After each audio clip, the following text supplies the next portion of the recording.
आने वाला एपिसोड काफ़ी ही ज़्यादा धमाकेदार होने वाला है। आने वाले एपिसोड में हम देखेंगे किंजल पर फिर से एक बड़ी मुसीबत आ जाती है। यहाँ पर किंजल पर चोरी का इल्ज़ाम लगा दिया जाता है। मोहल्ले के अंदर एक फंक्शन चल रहा होता है। तभी वहाँ पर एक औरत कीर्ति को बोल रही होती है कि बेटा मैं तुम्हारे लिए हार लेकर आई हूँ। जब वो औरत उस बॉक्स को खोलती है तो उसके अंदर से वो हार गायब होता है। वो हार उस बॉक्स में नहीं होता। तो औरत सोच रही होती है कि ऐसा कौन है जो चोरी कर सकता है। फिर वो किंजल को देखती है, किंजल के पास जाती है और बोलती है मुझे पता है तुमने ही चोरी की है। तुमने अपने ऑफिस से भी तो पैसे चुराए थे और तुमने आज मेरा हार भी चुरा लिया। तो अनुपमा बोलती है नहीं, किंजल ने चोरी नहीं की है।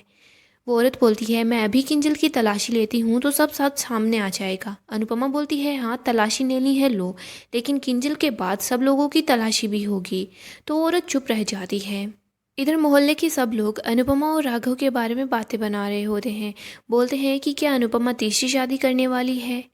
यहीं पर हम अंश को देखते हैं। अंश अपसेट होता है क्योंकि अनुपमा और राही के बीच फिर से सारी चीज़ें खराब हो जाती है। राघव भी सोच रहा होता है कि ये सब कुछ मेरी वजह से हुआ है। मेरी वजह से अनुपमा जी की बेटी उनसे गुस्सा हो गई है। शायद मुझे यहाँ नहीं आना चाहिए था। लेकिन अनुपमा राघव को बोलती है राघव जी इसमें आपकी कोई भी गलती नहीं है। राही मुझे गलत समझ रही है। जब राही को सच का पता चलेगा तो उसे समझ आएगा कि उसने आपके साथ कैसे बदतमीज़ी की है। अनुपमा फिर से राही की बातों को ही सोच रही होती है और वो फिर से काफ़ी ज़्यादा अपसेट हो जाती है। इधर राही यही सोच रही होती है कि मेरी मम्मी ने मेरी बात पर भरोसा नहीं किया और मेरी मम्मी मेरी बात क्यों नहीं मान रही है। उन्हें उस क्रिमिनल की पड़ी हुई है, जबकि वो अपनी बेटी के बारे में कुछ भी नहीं सोच रही। उन्हें कोई फ़र्क नहीं पड़ता मैं उनसे बात करूँ, उनसे नाराज़ रहूँ, कुछ भी हो। यहीं पर हम देखते हैं कोठारी हाउस के सब लोग बहुत खुश होते हैं, लेकिन राही और प्रेम अपसेट होते हैं। प्रेम राही को समझाने की कोशिश करता है और बोल रहा होता है कि तुम्हें मम्मी को एक मौका देना चाहिए और राघव जी को भी तो हम एक मौका दे सकते हैं। शायद हो सकता है कि वो सच में अच्छे इंसान हो, हमें उसकी अच्छाई नज़र नहीं आ रही हो। लेकिन राही फिर भी बोल रही होती है नहीं ऐसा कुछ नहीं है। राघव जी की वजह से फूई अपने परिवार से दूर हो गई और इसी वजह से मैं उनको माफ़ नहीं करूँगी। राही तो प्रेम की बात सुनने के लिए भी तैयार नहीं होती।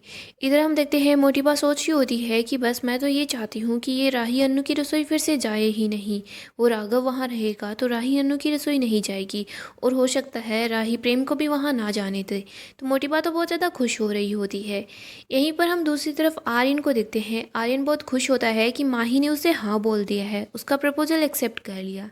लेकिन वहीं पर आर्यन थोड़ा बहुत अपसेट भी होता है।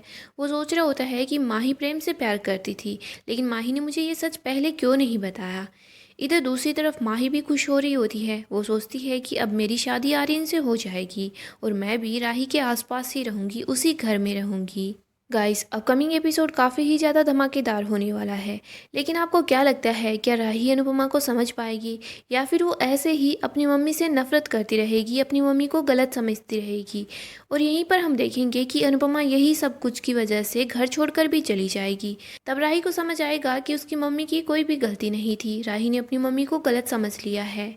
गाइस अपडेट के लिए चैनल को सब्सक्राइब करें, साथ ही साथ वीडियो को भी लाइक कर दें और अपने दोस्तों के साथ शेयर करें ताकि वो भी सीरियल का आनंद उठा सके।